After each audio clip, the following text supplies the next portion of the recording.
Hi, my prompt was comparing and contrasting the Declaration of Independence and the Olive Branch Petition. But to know what the difference and similarities were, we have to know how we got there. So, the causes for the Olive Branch Petition were, for one, following the French and Indian War, the colonists felt they were being unfairly taxed, having contributed so many men in the war. They literally fought alongside the British, and they were being taxed heavily for a war that they didn't enter, but they sent soldiers to serve in. So, also the Quartering Act, the Townsend Acts, the Stamp Acts, the Intolerable Acts, and the Tea Act also angered them because, again, they felt like they shouldn't have been taxed like that to pay off a British war debt. They also didn't like the constant British interference in colonist affairs. The British were across the Atlantic Ocean, but they still played such a huge role in colonial life. They also opposed the Northwest Ordinance, where the British agreed with natives that they would not be able to settle beyond the Appalachian.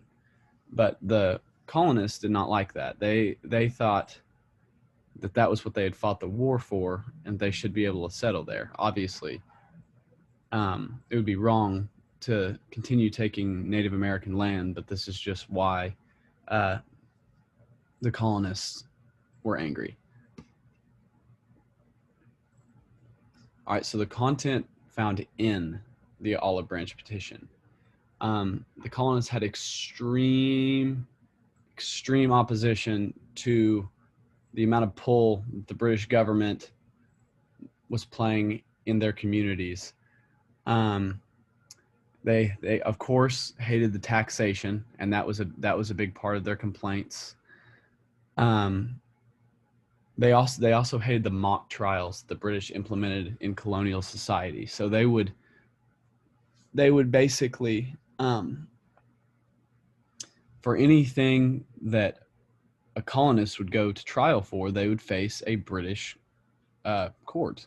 They would be tried in front of British officials, which obviously would find them guilty more often than not.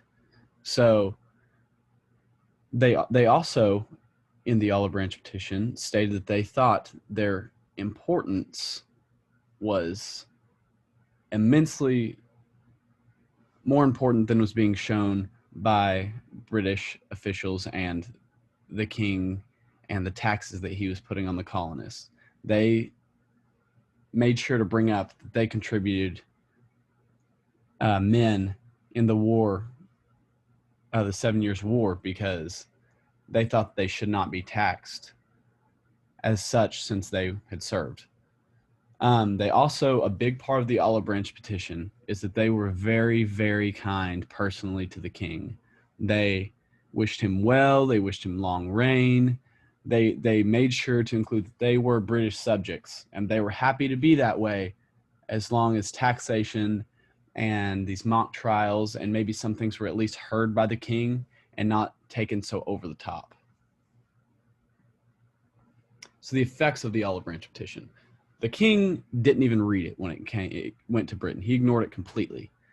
That completely enraged the colonists, and it mounted tensions even higher. And from that point on, the colonists had to start to accept the reality of war if they wanted to get what they thought they deserved.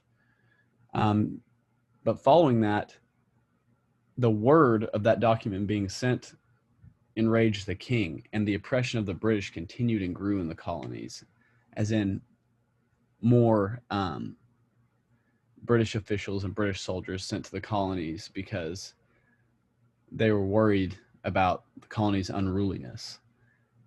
And then the next effect of the Olive Branch Petition would be the next document that would be written because of the king's ridicule and ignorance of the document. It ended up being the Declaration of Independence that was sent next. But this was a great point for Britain to take the olive branch and remain peaceful with the colonists, and they didn't do it. The causes for the Declaration of Independence, obviously, the king's dismissal of the Olive Branch Petition play a huge role and the colonists feeling like they weren't being listened to and that they needed to fight to be heard. And then again, the incessant taxing to intake and cover the war debt that was created in the 7 Years' War, the French and Indian War. And then the mock trials just continued and continued. And then two large events happened that really, really pushed the colonists towards war.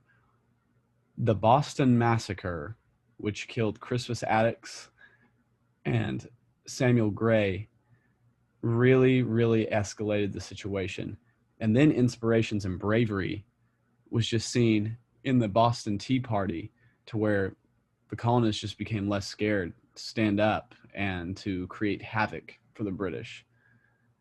And then really the biggest, the overall piece that the colonists were very angry about was their lack of say in British Parliament. In saying that, that's where they took no taxation without representation from. And they just wanted, in the beginning, they just wanted to be heard. If they could have been heard and their wishes could have been at least acknowledged and maybe just a compromise, then they most likely would not have rebelled against the British Crown. Okay, the content in the Declaration of Independence. This time, the colonists were not so kind to the king. They called him things such as a tyrant. They were very critical of the way he handled everything in the colonies. They made sure to oppose the mock trials that I've stated before. They claimed that the colonists were being treated unfairly in that nature, which they were. They also hated the increased military presence that was being put in the colonies, and they acknowledged the Quartering Act, which made colonists host the said military in their own houses, in their own homes, which was really just, I mean, that would make anyone angry. So, and again, it all goes back. The taxing after the 7 Years' War, where the colonists felt like they had done enough to aid the British Crown, that they shouldn't be the main source of revenue that the British were getting their money from. So, the effects of the Declaration of Independence. One, something very, very large that we all learn about is the American Revolution, because a group of colonists they had to form a military, were fighting the greatest army on earth. And that in itself is it's just an amazing happening that we're where we are today. But another thing, the colonists were not all in favor of the Declaration of Independence. They were split into patriots and loyalists. And loyalists, of course, being loyal to the crown, and the patriots wanting to fight to end the oppression in the colonies. Land was burned on both sides. Farms burned down because you had patriots that were angry with loyalists. You have the British that were angry with the patriots along with the loyalists. And of course, at that time, if you're going to declare independence, you have to form an army. So the formation of the Continental Army happened. And then the eventual victory in the Revolutionary War and American freedom that has resulted in the country we are today and us not being under British rule. Another thing that came out of the Declaration of Independence that did not come out of the Olive Branch Petition is, because of this declaration, because of the way the war was fought, it inspired revolutions across the world. The French rebelled against their monarchy and ended up, cutting his head off. So they also things such as the Haitian Revolution. I mean, really, people heard about this unlikely victory, and they realized these European powers were not. They weren't as strong as people thought. They were vulnerable. I mean, they weren't gods. But unfortunately, one thing that you can say about both of these documents and a lot of documents in history is there's no new freedom for people of color or women. It was mainly a document for landowning white men, which is kind of regular at this point in time in history. So comparing the two documents, now that you've heard what was in, what caused, and the effects of these documents, both documents did address King George. One in a very, of course, different way, but both also talked about the unfair officials in the colonies. Like I said, those officials that would, try these colonists and find them guilty and not give them a chance to defend themselves in front of their own people. Both, of course, addressed the heavy taxation after the French and Indian War. They were very unhappy. They felt like they deserved better. Both address the Quartering Act and the unwanted military presence in the colonies. The colonies definitely felt like, since they had been loyal to the king and they had fought beside the king's soldiers, they did not need the king's soldiers to watch over them in their own towns, in their own cities, in their own homes. And then both, of course, address the lack of say-so in British Parliament that the colonists had. They were very vocal from the start that all they wanted was a say, and in the Olive Branch Petition that was acknowledged, and in the Declaration of Independence, it's too late. That's what we wanted, but now we're going to fight about it. So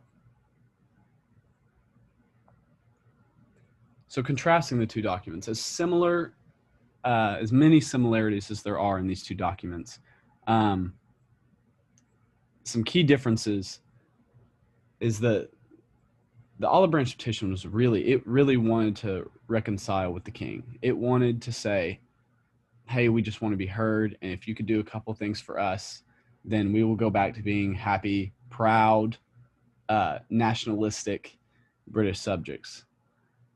And they literally said that. They literally said, Your Majesty's subjects, and they mentioned their contribution during the 7 Years' War. Now, the Declaration of Independence made it known to the world that these colonists wanted nothing to do with British rule anymore. I mean, the word tyrant, to refer to King George and his just bashing of how he handled events in the colonies, was meant to convey, some hate and some disrespect towards the European monarchy in Britain. One article, of course, asked for change and peace, while the other described why it was too late for reparations and why they had to go to war. This is my works cited. These are my links for my pictures if you want to go see where those were found. But yeah, this was comparing and contrasting the Declaration of Independence. So I appreciate it. Have a good day.